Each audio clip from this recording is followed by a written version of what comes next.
Bismillahirrahmanirrahim. Assalamualaikum warahmatullahi wabarakatuh. Hari ini kita akan membahas tentang dampak revolusi industri dan reaksi dalam bidang arsitektur dan urbanisme. Sebelumnya kita sudah membahas tentang prakondisi arsitektur modern, khususnya latar belakang munculnya revolusi industri di Inggris pada pertengahan abad 18. Kita banyak temukan bagaimana revolusi industri membawa dampak pada bidang arsitektur, terutama adalah dengan dibangunnya Crystal Palace di London pada tahun 1851. Crystal Palace ini menandai puncak penggunaan besi pada bangunan dan sangat monumental karena selesai dibangun dalam waktu hanya 9 bulan karena menggunakan material-material yang diproduksi oleh pabrik dan telah terstandarisasi. Kita juga melihat adanya pembangunan Eiffel Tower di Paris pada tahun 1889.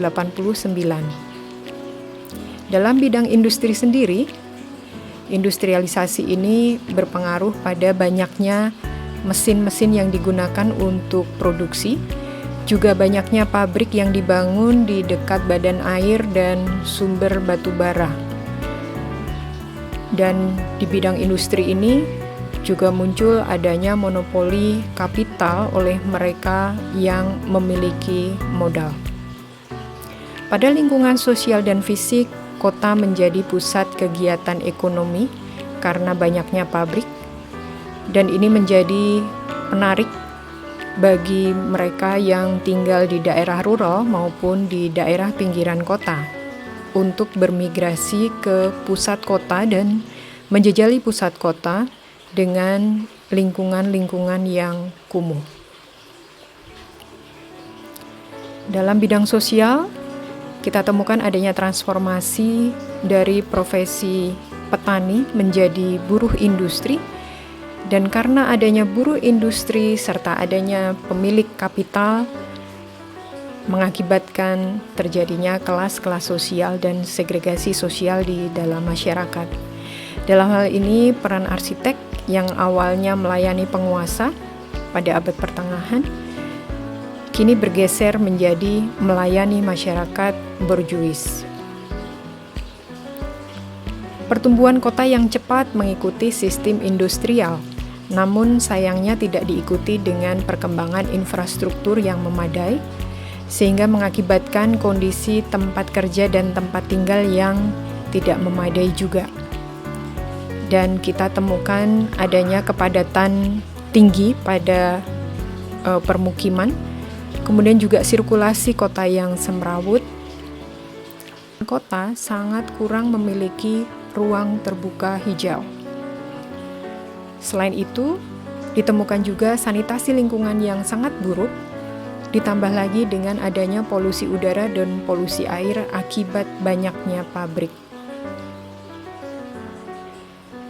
Juga ditemukan adanya segregasi spasial akibat adanya kelas-kelas sosial dan juga segregasi sosial di dalam masyarakat.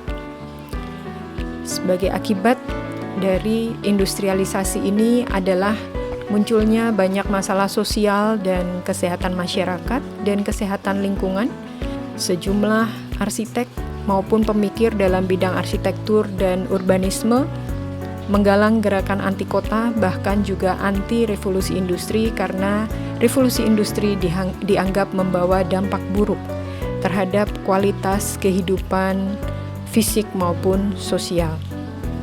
Ini juga melahirkan konsep kota. Kita akan membahas satu persatu usulan konsep kota sebagai reaksi terhadap revolusi industri.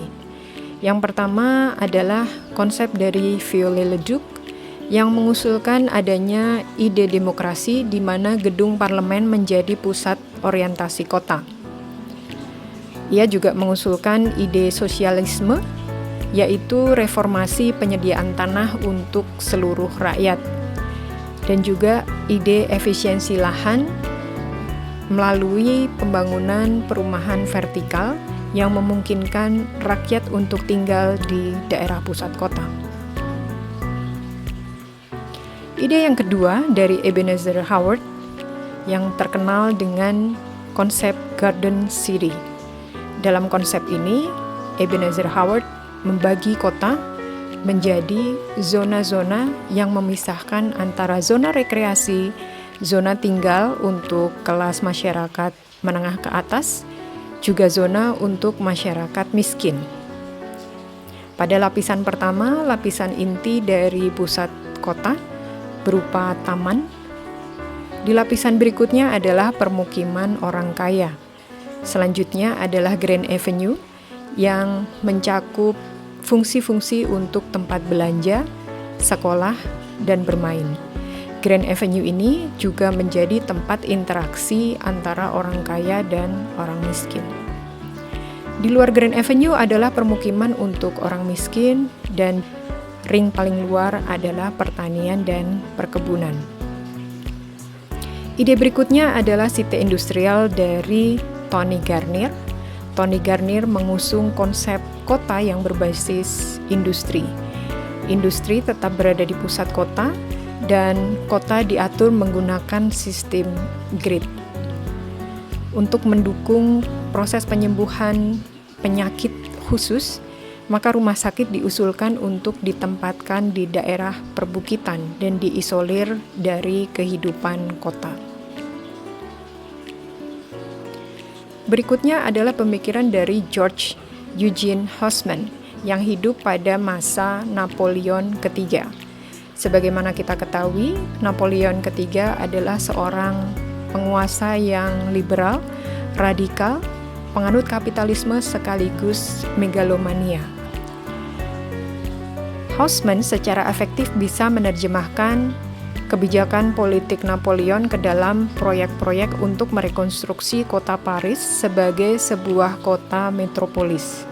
Dalam hal ini, Haussmann berupaya untuk menanggalkan memori masa lalu kota Paris yang dikaitkan dengan kejayaan pada masa abad pertengahan. Upaya ini dilakukan dengan membangun monumen-monumen di dalam kota yang menunjukkan kejayaan dan kebesaran kekuasaan Napoleon III. Haussmann membangun jalan-jalan yang disusun secara hierarkis dan menghubungkan monumen-monumen tersebut, dan sirkulasi menggunakan sistem grid dengan berorientasi pada monumen-monumen di dalam kota. Selain itu, Haussmann juga mengusulkan pembangunan kota yang menerapkan sistem panoptikon. Sistem panoptikon ini diinspirasi oleh desain sebuah penjara oleh Jeremy Bentham pada tahun 1791. Sistem panoptikon memungkinkan pengawasan terhadap seluruh narapidana yang ada di penjara tersebut melalui tatanan ruang yang sedemikian rupa. Sistem panoptikon ini kemudian diterapkan oleh Haussmann di kota Paris untuk meminimalisir tindak kejahatan. Selain itu, pusat kota juga dibangun menjadi kawasan mixed use yang memungkinkan pengawasan 24 jam terhadap ruang-ruang kota. Dan Haussmann juga menempatkan fungsi militer di pusat diagonal untuk memperkuat pengawasan ini. Ini adalah peta kota Paris yang menunjukkan bagaimana sirkulasi di dalam kota ditata sedemikian rupa dengan berorientasi pada monumen-monumen. Sistem grid juga memungkinkan pengawasan terhadap seluruh kegiatan di dalam kota oleh pihak penguasa. Demikian penyampaian materi hari ini. Terima kasih atas perhatiannya. Assalamualaikum warahmatullahi wabarakatuh.